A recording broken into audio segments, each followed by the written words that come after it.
Hi students, welcome back to my channel MD happy. Radhe Radhe.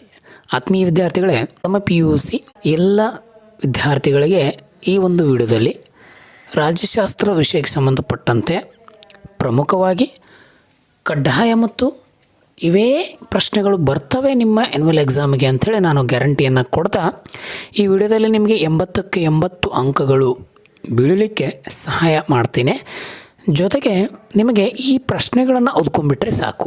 ಈ ಪ್ರಶ್ನೆಗಳು ಓದ್ಕೊಂಡ್ರೆ ನಿಮಗೆ ಈ ಆ್ಯನ್ಯುವಲ್ ಎಕ್ಸಾಮ್ನಲ್ಲಿ ಇವೇ ಖಂಡಿತವಾಗಿ ಪ್ರಶ್ನೆಗಳು ಬರ್ತವೆ. ವಿಡಿಯೋವನ್ನು ಮಾತ್ರ ಸ್ಕಿಪ್ ಮಾಡಬೇಡಿ, ಕೊನೆವರೆಗೂ ಮಾತ್ರ ವಿಡಿಯೋವನ್ನು ನೋಡ್ತಾನೆ ಇರಿ ಅಂತ ಹೇಳ್ತೀನಿ.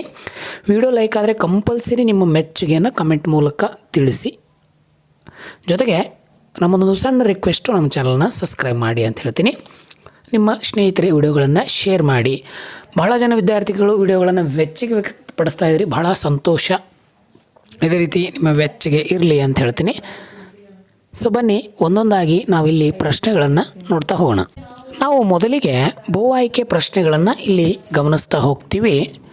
ಫಸ್ಟು ನಿಮಗೆ ಈ ಒಂದು ಪರೀಕ್ಷೆಯಲ್ಲಿ ಬಹು ಆಯ್ಕೆ ವಿಭಾಗಕ್ಕೆ ಸಂಬಂಧಪಟ್ಟಂತೆ 5 ಪ್ರಶ್ನೆಗಳನ್ನು ಇಲ್ಲಿ ಕೊಡ್ತಾರೆ. ಸೊ ಯಾವಿದಾವೆ ಅಂತೇಳಿ ನಾವಿಲ್ಲಿ ಒಂದೊಂದಾಗಿ ಗಮನಿಸ್ತಾ ಹೋಗೋಣ.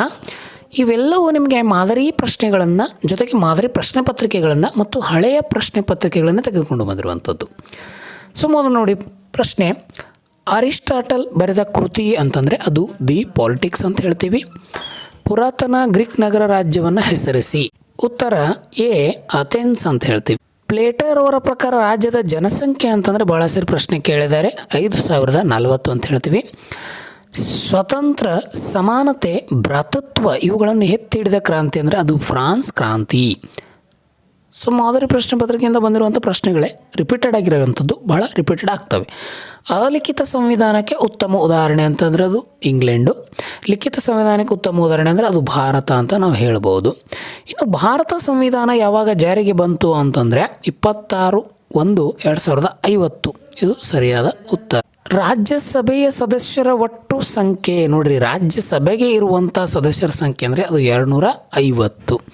ಹಾಗಾದರೆ ಕಮೆಂಟ್ ಮೂಲಕ ನನಗೆ ತಿಳಿಸಿ, ಕರ್ನಾಟಕದ ವಿಧಾನ ಪರಿಷತ್ ಸಭೆಯ ಸಂಖ್ಯೆ ಎಷ್ಟು ಮತ್ತು ವಿಧಾನಸಭೆಯ ಸದಸ್ಯರ ಸಂಖ್ಯೆ ಎಷ್ಟು ಅಂತೇಳಿ ಕಮೆಂಟ್ ಮೂಲಕ ನೀವು ತಿಳಿಸ್ಬೇಕು. ಇನ್ನು ರಾಜ್ಯಸಭೆಯ ಪದನಿಮಿತ್ತ ಅಧ್ಯಕ್ಷರು ಅಂತಂದರೆ ನಿಮಗೆಲ್ಲರಿಗೂ ಗೊತ್ತಿರ್ತದೆ, ಉಪರಾಷ್ಟ್ರಪತಿಗಳು. ಭಾರತದಲ್ಲಿ ಕೌಟುಂಬಿಕ ನ್ಯಾಯಾಲಯ ಕಾಯ್ದೆ ಯಾವಾಗ ಜಾರಿಗೆ ಅನುಷ್ಠಾನ ಬಂದಿತ್ತು ಅಂದರೆ 1984ರಲ್ಲಿ. ಇದು ಸರಿಯಾದ ಉತ್ತರ. ಇನ್ನು 10ನೇ ಪ್ರಶ್ನೆ ನೋಡಿ, ನಗರ ಸಂಸ್ಥೆಗಳಿಗೆ ಸಂಬಂಧಿಸಿದ ಸಂವಿಧಾನದ ತಿದ್ದುಪಡಿ ಯಾವುದು ಅಂತಂದರೆ 74ನೇದು. ಸೊ ನಿಮಗೆಲ್ಲ ಗೊತ್ತಿದೆ, ಆಲ್ರೆಡಿ ಅಲ್ಲಿ ಬಂದಿರುತ್ತದೆ. ಇನ್ನು ಪ್ರಶ್ನೆ ಪತ್ರಿಕೆಯಲ್ಲಿ ಬಂದಿರುವಂಥ 1 ಅಂಕಕ್ಕೆ ಸಂಬಂಧಪಟ್ಟಂತೆ ಬಿಟ್ಟ ಸ್ಥಳ ಯಾವ ರೀತಿ ಬಂದಿವೆ ಅಂತೇಳಿ ನೋಡ್ತಾ ಹೋಗಿ. ನಿಮಗೆ ಈ ವಿಡಿಯೋದಲ್ಲಿ ನಾನು ಕಂಪಲ್ಸರಿಯಾಗಿ 1 ಅಂಕಕ್ಕೆ ಸಂಬಂಧಪಟ್ಟಂತೆ 2 ಅಂಕಕ್ಕೆ ಮತ್ತು 5 ಮತ್ತು 10 ಅಂಕದ ಪ್ರಶ್ನೆಗಳು ಬರ್ತವೆ, ಫಿಕ್ಸ್ ಆಗಿರುವಂಥದ್ದು. ಇಷ್ಟು ಓದ್ಕೊಂಡ್ಬಿಟ್ರೆ ಸಾಕು, ನಿಮ್ಮ ಆ್ಯನ್ಯುವಲ್ ಎಕ್ಸಾಮ್ ಸರಳವಾಗಿ ರ್ಯಾಂಕ್ ಆಗುವಂಥದ್ದು. ರಾಜ್ಯಶಾಸ್ತ್ರದ ಮೂಲಪದ ಪಾಲಿಸ್. ರಾಜ್ಯವನ್ನು ಸಂಸ್ಥೆಗಳ ಸಂಘ ಅಂತಲೂ ಕರಿಬೋದು.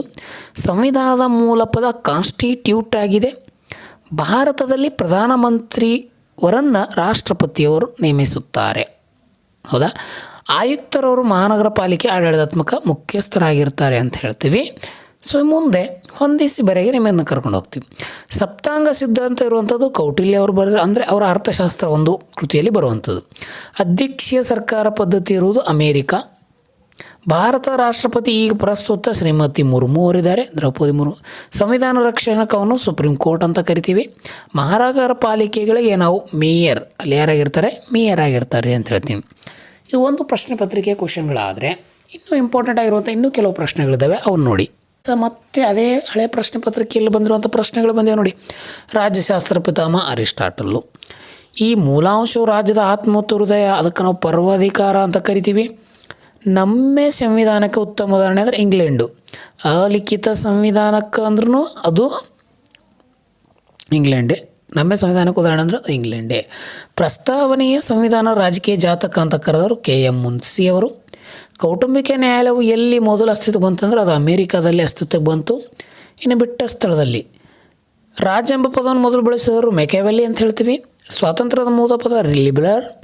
ಸಂವಿಧಾನ ರಚನಾ ಸಭೆ ಅಧ್ಯಕ್ಷರು ಡಾಕ್ಟರ್ ರಾಜೇಂದ್ರ ಪ್ರಸಾದ್. ರಾಜ್ಯಸಭೆ ಪದನಿಮಿತ್ತ ಉಪರಾಷ್ಟ್ರಪತಿ ಆಲ್ರೆಡಿ ರಿಪೀಟೆಡ್ ಆಗಿದೆ. ಸಂವಿಧಾನ ರಕ್ಷಣೆ ಇದನ್ನು ಸಹ ರಿಪೀಟೆಡ್ ಆಗಿರುವಂಥ ಕ್ವಶನು ಸುಪ್ರೀಂ ಕೋರ್ಟ್ ಅಂತ ಕರಿತೀವಿ.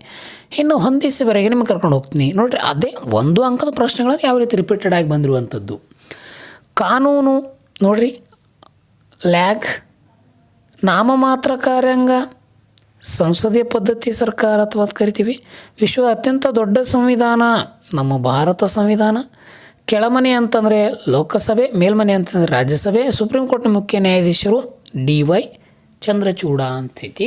ಸೊ ಈ ಪ್ರಸ್ತುತ ಯಾರಿದ್ದಾರೆ ಅಂಥೇಳಿ ನೀವು ಕಮೆಂಟ್ ಮೂಲಕ ನನಗೆ ತಿಳಿಸಿ ಅಂತ ಹೇಳ್ತೀನಿ.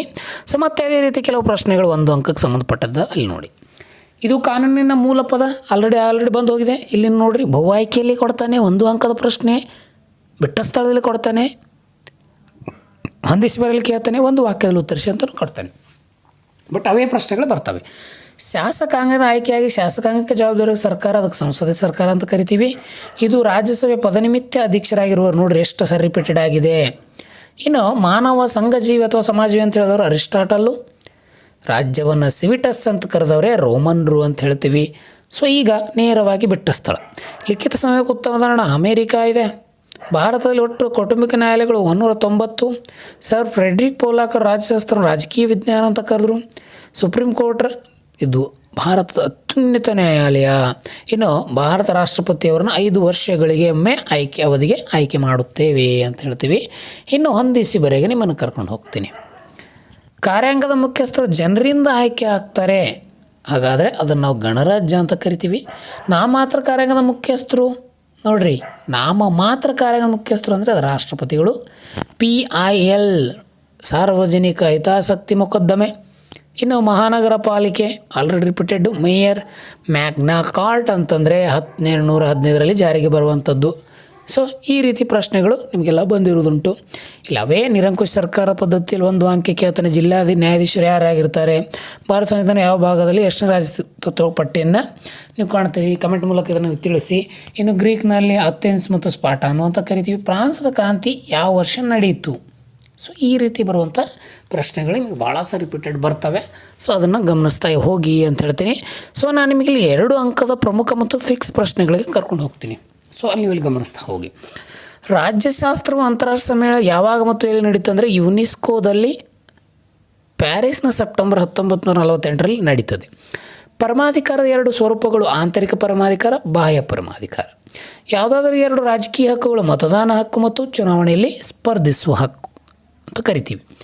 ಸೊ ಆತ್ಮೀಯ ವಿದ್ಯಾರ್ಥಿಗಳೇ, ವಿಡಿಯೋ ಹೇಗೆ ಅನ್ನಿಸ್ತು ಅಂತೇಳಿ ಕಮೆಂಟ್ ಮೂಲಕ ನನಗೆ ರಾಧೆ ಅಂತ ಟೈಪ್ ಮಾಡಿ ಕಳಿಸಿ.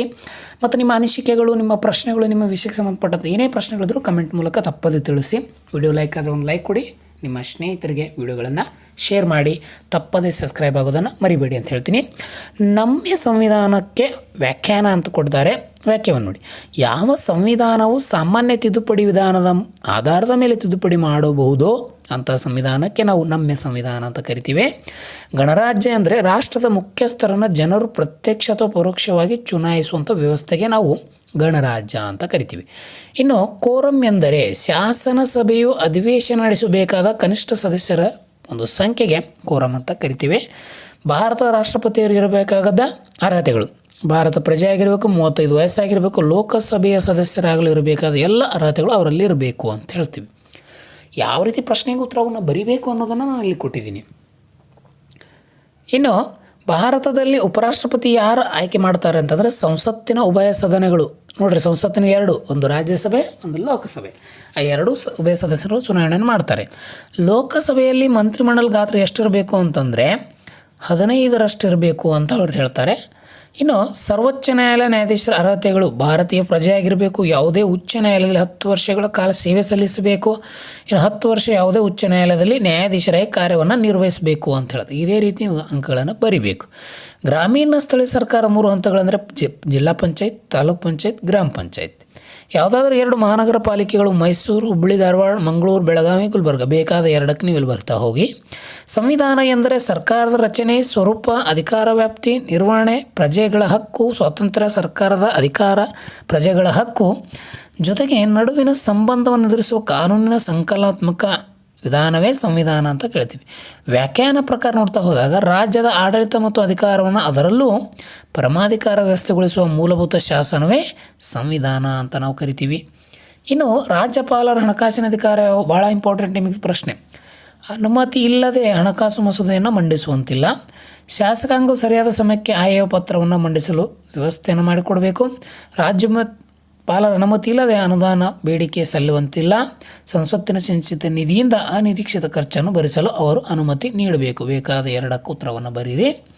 ಇನ್ನು ಕಾರ್ಯಾಂಗ ಎಂದರೆ ರಾಷ್ಟ್ರದ ಮುಖ್ಯಸ್ಥರಿಂದ ಹಿಡಿದು ಆತನ ಸಲಹೆಗಾರರು ಉಚ್ಚ ಹಂತದ ಅಧಿಕಾರದಿಂದ ಕೆಳ ಹಂತದವರೆಗೆ ಕಾರ್ಯಾಂಗವನ್ನು ನಿರ್ವಹಿಸೋದಕ್ಕೆ ನಾವು ಕಾರ್ಯಾಂಗ ಅಂತ ಕರಿತೀವಿ. ನ್ಯಾಯಾಂಗ ನಿಂದನೆ ಅಂತಂದರೆ ಯಾವುದೇ ವ್ಯಕ್ತಿ ಅಥವಾ ಗುಂಪು ನ್ಯಾಯಾಂಗ ನಿಂದನೆ ಒಳಗಾದರೆ ತೀರ್ಪುಗಳನ್ನು ಪಾಲಿಸಿದರೆ ಅಂಥದಕ್ಕೆ ನ್ಯಾಯಾಂಗ ನಿಂದನೆ ಅಂತ ಕರಿತೀವಿ.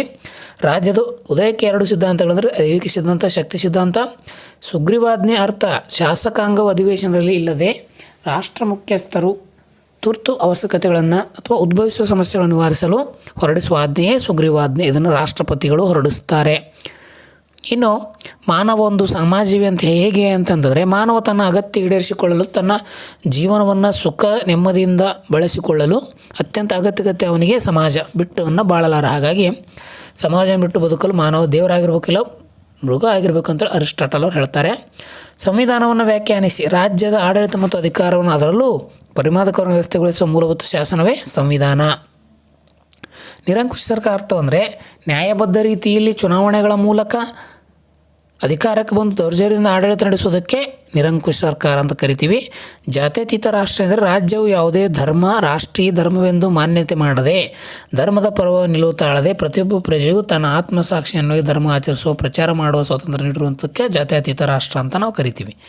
ಇನ್ನು ಲೋಕಸಭೆ ಸದಸ್ಯರಿರುವಂಥ ಅರ್ಹತೆಗಳು ಭಾರತೀಯ ಪ್ರಜೆಯಾಗಿರಬೇಕು, 25 ವಯಸ್ಸಾಗಿರಬೇಕು, ಕೇಂದ್ರ ಅಥವಾ ರಾಜ್ಯ ಸರ್ಕಾರ ಹುದ್ದೆಯಲ್ಲಿರಬೇಕು, ಸಂಸತ್ತು ಕಾಲಕಾಲ ನಿರ್ವಹಿಸುವಂಥ ಅರ್ಹತೆಗಳನ್ನು ಹೊಂದಿರಬೇಕು ಅಂತ ಹೇಳ್ತಾರೆ.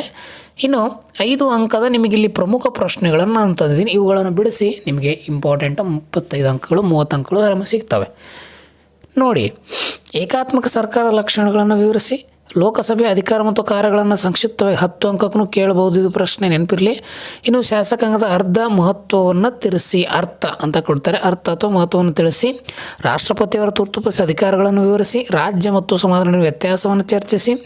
ರಾಜ್ಯ ಶಾಸನಾಧ್ಯಯನದ ವಿಕಾಸ ಅಥವಾ ವ್ಯಾಪ್ತಿಯನ್ನು ವಿವರಿಸಿ ಅಂತ ಕೊಡ್ತಾರೆ. ಪರಮಾಧಿಕಾರದ ಲಕ್ಷಣಗಳು ನೆನಪಿರಲಿ, ಭಾಳ ಸರಿ ರಿಪೀಟೆಡ್ ಆಗಿದೆ. ಇನ್ನು ಸಮಾನತೆ ವಿಧಗಳು ಅಥವಾ ಕಾನೂನಿನ ವಿಧಗಳು ಇದನ್ನು ಬರ್ಬೋದು. ಪ್ರಧಾನಮಂತ್ರಿಗಳು ಅಥವಾ ಈ ಒಂದು ನಾವೇನಂತೀವಿ ಮುಖ್ಯಮಂತ್ರಿಗಳ ಕಾರ್ಯಗಳು ಸಹ ನಿಮ್ಗೆ ಕೇಳ್ತಾನೆ. ಶಾಸನ ಮತ್ತು ಕಾನೂನು ರಚನಾ ವಿಧಾನಸಭೆಗಳನ್ನು ವಿಸ್ತರಿಸಿ ಭಾರತ ಸಂವಿಧಾನ ಪೂರ್ವ ಪೀಠಿಕೆ ಕುರಿತು ಬರೆಯಿರಿ ಅಂತೇಳಿ ನಿಮ್ಗೆ 5 ಅಂಕದಲ್ಲಿ ಪ್ರಶ್ನೆಗಳು ಕೇಳ್ತಾನೆ. ಇನ್ನು ನಾನು ಪ್ರಮುಖವಾಗಿ 5 ಪ್ರಶ್ನೆಗಳು 10 ಅಂಕಕ್ಕೆ ತೆಗೆದುಕೊಂಡು ಬಂದಿದ್ದೀನಿ. ಜಿಲ್ಲಾ ಪಂಚಾಯತಿ ಅಧಿಕಾರ ಮತ್ತು ಕಾರ್ಯಗಳನ್ನು ಚರ್ಚಿಸಿ, ಭಾಳ ಸಾರಿ ಪ್ರಶ್ನೆ ಕೇಳಿದ್ದಾನೆ, ಬರ್ಬೋದು. ಭಾರತ ಸಂವಿಧಾನದ ಪ್ರಧಾನ ಲಕ್ಷಣಗಳು, ಇದು ಕಡ್ಡಾಯ ನಿಮಗೆ ನೆನಪಿರಲಿ. ಭಾರತ ಪ್ರಧಾನಮಂತ್ರಿ ಅಥವಾ ರಾಜ್ಯದ ಮುಖ್ಯಮಂತ್ರಿಯವರ ಅಧಿಕಾರ ಮತ್ತು ಕಾರ್ಯಗಳು ನಿಮಗೆ 5 ಅಂಕಕ್ಕೆ ಕೇಳ್ತಾನೆ, 10 ಅಂಕಕ್ಕೆ ಕೇಳ್ತಾನೆ. ಇನ್ನು ನಿರಂಕುಶ ಸರ್ಕಾರ ಅಥವಾ ಪ್ರಜಾಸತ್ತಾತ್ಮಕ ಲಕ್ಷಣಗಳನ್ನು ವಿವರಿಸಿ. ಇನ್ನು ಈ ಭಾರತ ಸರ್ವೋಚ್ಚ ನ್ಯಾಯಾಲಯದ ರಚನೆ ಮತ್ತು ಅಧಿಕಾರಗಳನ್ನು ತಿಳಿಸಿ ಅಂತ ಹೇಳ್ತಾನೆ. ಸೊ ಇಷ್ಟು ಏನಪ್ಪ ಅಂತಂದರೆ ನಿಮಗೆ ಈ ಒಂದು 2026 ಒಂದು ಎನ್ಯುವಲ್ ಎಕ್ಸಾಮ್ಗೆ ಬರುವಂಥ ಪ್ರಮುಖ ಪ್ರಶ್ನೆಗಳು ಅಂತ ಹೇಳ್ತೀನಿ. ಸೊ ಇವುಗಳನ್ನು ಓದ್ಕೊಂಡು ನಿಮ್ಮ ಸ್ಕೋರನ್ನು 80ಕ್ಕೆ 80 ಮಾಡಿ ಅಂತ ಹೇಳ್ತೀನಿ. ವಿಡಿಯೋ ಇಷ್ಟ ಆದರೆ ಒಂದು ಲೈಕ್ ಕೊಡಿ. ಕಮೆಂಟ್ ಮೂಲಕ ರಾಧೆ ರಾಧೆ ಅಂತ ಟೈಪ್ ಮಾಡೋದನ್ನು ಮರಿಬೇಡಿ. ಸೊ ಎಲ್ಲರಿಗೂ ಆಲ್ ದ ಬೆಸ್ಟ್, ಒಳ್ಳೆಯದಾಗಲಿ ಅಂತ ಹೇಳ್ತಾ ವಿಡಿಯೋನ ಇಲ್ಲಿಗೆ ಕೊನೆಗೊಳಿಸ್ತೀನಿ. ಧನ್ಯವಾದಗಳು, ನಮಸ್ಕಾರ.